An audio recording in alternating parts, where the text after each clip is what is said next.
الشیطان الرجیم بسم اللہ الرحمن الرحیم۔ شیعہ شناسی میں آج ہماری گفتگو ہوگی علماء شیعہ اور عقل۔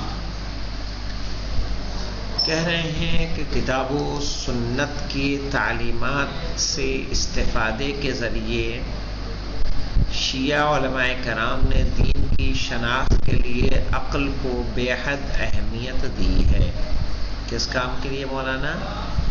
کتاب و سنت کے تعلیمات سے استفادے کے ذریعے شیعہ علماء کرام نے دین کی شناخت، دین کی پہچان کے لیے صحیح عقل کو بے حد اہمیت دی ہے۔ ایک جانب تو شیعہ متکلمین حسن و قبح عقلی کے قائل ہیں، یعنی جو شیعہ قائد ہیں وہ کیا ہے؟ حسن و قبح عقلی۔ جانتے ہیں کیا ہے یہ؟ عقیدے میں پڑھا ہے کہ نہیں پڑھا ہے؟ صحیح ہے۔ تو کہا کہ جو عقلاً قبیح ہے وہ شرعاً بھی قبیح ہے، اور جو عقلاً حسن ہے وہ شرعاً بھی حسن ہے۔ تو شیعہ متکلمین حسن و قبح عقلی کے قائل ہیں، اور اسی کی بنیاد پر وہ عدل الہی کو ثابت کرتے ہیں کہ جب مولانا عقلاً ظلم کیا ہے؟ قبیح ہے، تو کیسے محال ہے کہ وہ کس کے ہاں پائے جائے؟ خداوند عالم کے ہاں پائے جائے۔ وہ چیز جسے خداوند عالم ہمارے اندر نہیں دیکھنا چاہتا وہ اس کے اندر کیسے پائی جا سکتی ہے؟ اور دوسری جانب شیعہ فقہا نے کتاب و سنت کے ساتھ ساتھ عقل کو بھی احکام شریعہ کا ایک مستقل ماخذ قرار دیا ہے۔ ماخذ یعنی جہاں سے پوچھے لیا جائے، اور انہوں نے حکم عقل و شرع کے درمیان تلازم نامی قاعدے کی بنیاد ڈالی ہے کہ عقلی اور شرعی حکم میں کیا پایا جاتا ہے؟ تلازم پایا جاتا ہے۔ عقل کو منبع و ماخذ قرار دینا کتاب و سنت کو سمجھنے میں عقل کے کردار سے الگ ایک کام ہے، یعنی عقلی قرینے مفسرین و مجتہدین کرام کے لیے تفسیر قرآن یا قرآن و سنت سے استنباط احکام کے راستے میں معاون و مددگار ہو سکتے ہیں۔ کون سے مولانا؟ عقلی قرینے۔ تفسیر قرآن اور قرآن و سنت سے جب ہم استنباط کرتے ہیں احکام کا تو اس میں علم کیا ثابت ہوں گے؟ مددگار ثابت ہوں گے۔ اس مقام پر یہ وضاحت ضروری ہے کہ وحی الہی کے ساتھ جس عقل کو حجت قرار دیا گیا ہے اس سے مراد واضح طور پر مستقلات عقلیہ یا ملازمات عقلیہ ہیں۔ 2 نمبر کے حاشیے پہ آئیے مولانا۔ علم اصول کی معروف اصطلاحات مقصود ہیں۔ کیا ہے؟ مستقلات عقلیہ اور ملازمات عقلیہ، یعنی جب آپ دلالت پڑھیں گے تو اس میں تلازم پڑھتے ہیں کہ نہیں پڑھتے ہیں؟ صحیح ہے۔ اور ایک ہے مستقلات، یعنی جو عقلی طور پر محکم ہیں، مسلم شدہ ہیں، تسلیم یافتہ ہیں، صحیح، جنہیں سب لوگ قبول کرتے ہیں، وہ کیا ہے؟ مستقلات عقلیہ، کہ جو عقلیہ نام حکم دے رہی ہے۔ ایک ملازمہ ہوتا ہے تلازم، جیسے انہوں نے کہا کہ کیا ہوتا ہے مولانا؟ لازم و ملزوم ہوتا ہے جب ہم اسے درک کرتے ہیں۔ کیا کہہ رہے ہیں کہ اس سے مراد واضح طور پر مستقلات عقلیہ ملازمات عقلیہ ہے، نہ کہ ظن اور گمان وغیرہ جو قیاس اور استحسان کے دائرے میں آتے ہیں۔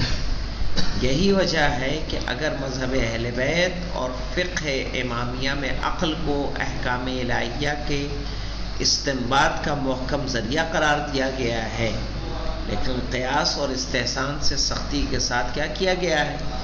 منع کیا گیا ہے۔ یعنی عقل کے استعمال پر زور دیا گیا ہے، لیکن قیاس سے کیا کیا گیا ہے؟ منع کیا گیا ہے۔ بھائی ابو حنیفہ کے قیاس سے ہمارے چھٹے امام نے منع فرمایا کہ نہیں منع فرمایا ہے؟ کیونکہ ان کی بنیاد ظن اور گمان پر ہے، جیسا کہ امام جعفر صادق علیہ السلام نے ابان بن تغلب سے فرمایا تھا، ان السنت لا تقاس، کہ سنت کو قیاس نہیں کیا جا سکتا. الا ترى ان المرأة تقضي صومها ولا تقضي صلاتها، کیا تم نہیں دیکھتے کہ عورت روزے کی قضا کرتی ہے لیکن نماز کی قضا نہیں کرتی؟ تو کیسے قیاس کرے گا؟ یا ابان ان السنت اذا قیست محق الدین، یعنی دین کو کیا کر دے گا؟ ختم کر دے گا. اے ابان اگر سنت پر قیاس کیا جانے لگا تو دین مٹ جائے گا. یعنی سنت میں قیاس یعنی تشبیہ و تمثیل کا کوئی اعتبار نہیں ہے. یہی وجہ ہے کہ عورت پر روزوں کی قضا واجب ہے لیکن نماز کی قضا واجب نہیں ہے. ابان اگر شریعت کا فیصلہ قیاس سے ہونے لگے تو دین مٹ جائے گا. مختصر یہ ہے کہ دین شناسی میں عقل مختلف کردار ادا کرتی ہے. نمبر 1 دیکھیے کیا کیا کردار یہاں پہ ہے. کہہ رہے ہیں اصول دین کا اس بات کرتی ہے. کون کرتی ہے اصول دین کا اس بات؟ عقل. جیسے وجود خدا یا خدا کے صفات جو شریعت کی بنیاد پر یا دین کی ضرورت کا اس بات ہیں وغیرہ وغیرہ، تو ان کو ہم کس کے ذریعے ثابت کرتے ہیں؟ عقل کے ذریعے.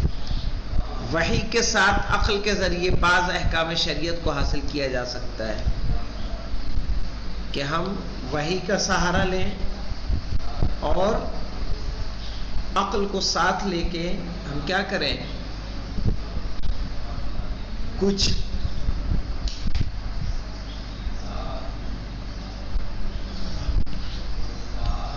احکام شریعت کو حاصل کریں. یعنی یہ بھی حکم شرعی کے استنباط کا ایک مستقل منبع اور ماخذ ہے. کون مولانا؟ عقل. کتاب و سنت کو سمجھنے کے لیے ایک وسیلے کے عنوان سے بھی اہم کردار ادا کرتی ہے. کون ادا کرتی ہے مولانا؟ عقل. یہاں پر عقل کا درجہ کتاب و سنت سے کمتر ہے نہ کہ ان کے برابر. یعنی اس رخ سے عقل نور کی طرح ہے جس کے ذریعے دوسری چیزوں کو دیکھا جا سکتا ہے. 4 نمبر پہ مولانا عقل ایک محدود دائرے میں دینی احکام کی عقلی وضاحت بھی کرتی ہے اور ان احکام کے فلسفے اور حکمت کو بیان کرتی ہے. البتہ اس مقام پر خاص طور سے عبادات کے سلسلے میں عقل کا کردار بہت محدود ہے. لہذا غور و فکر یا علمی اور عقلی معرفت کے ذریعے احکام کے فلسفے یا حکمت کے بارے میں جو کچھ کہا جاتا ہے انہیں ان احکام کی اصل علت یا واقعی فلسفہ نہیں قرار دیا جا سکتا. اس بنا پر وسعت یا ایسے موضوعات جو ایک دوسرے سے بظاہر مشابہ ہیں ان کے احکام کو ایک دوسرے پر جاری کرنا دشوار ہے کہ ہم ایک کو دوسرے سے کیا کریں، قیاس کر کے اور وہی حکم اس میں بھی جاری کر دیا جائے.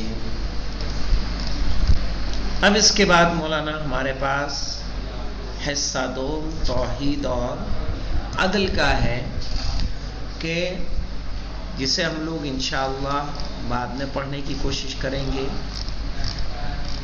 فی الحال ابھی تک جو ہم نے پڑھا، چونکہ 16 تاریخ سے ہمیں کیا لینا ہے، شفہی امتحان لینا ہے، تو پیچھے سے ریویژن کریں گے. 30 تاریخ سے اپنا ایگزام ہونا ہے.